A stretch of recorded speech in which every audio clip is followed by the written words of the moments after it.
अस्सलाम वालेकुम प्यारे बच्चों, आज हम आपके लिए ज़बरदस्त कहानी लेके आए हैं। कहानी अच्छी लगे तो इसको सब्सक्राइब, लाइक और शेयर करना मत भूलिएगा।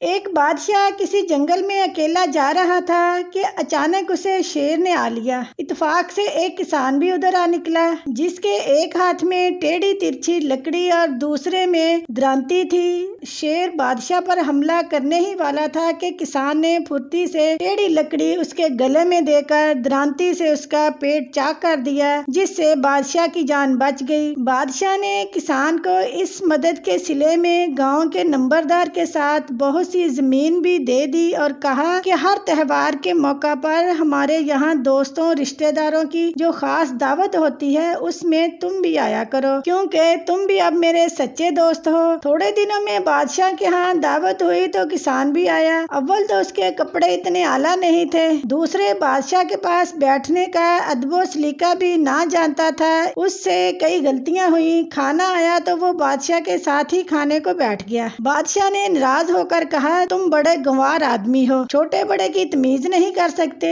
बेहतर यही है कि इसी वक्त उठ जाओ। किसान शर्मिंदा होकर चला आया और कई साल तक बादशाह के पास ना गया। एक दिन बादशाह गाड़ी पर सवार एक तंग पुल से गुजर रहा था कि गाड़ी का एक पहिया निकल गया। अगर उसी वक्त सहारा देकर उसकी ऊंचाई दूसरे के बराबर ना की जाती तो बादशाह दरिया में गिर जाता। उसने इत्तेफाक कहिए या तकदीर कि वही किसान उस वक्त भी वहाँ मौजूद था। उसने पहिया निकलते ही गाड़ी को अपने बाजू में संभाल कर बादशाह को गिरने से बचा लिया। बादशाह किसान की इस दोबारा खिदमत से इस कदर खुश हुआ कि अपने साथ ले जाकर कई दिन तक मेहमान रखा और चलते वक्त बहुत सा इनाम देकर हमेशा आने की ताकीद कर दी। किसान ने कहा, बादशाह सलामत, मैंने 2 दफा हजूर की जान बचाई है, अब हजूर भी एक मेरा कहा मान ले कि मेरी पेशानी में दर्द है और इसका इलाज ये है कि आप एक तलवार का हाथ मार दें और इसमें अगर हड्डी भी टूट जाए तो कोई खौफ नहीं, मैं चंद दिन में अच्छा हो जाऊंगा और ये दर्द जाता रहेगा। बादशाह पहले तो मानता नहीं था,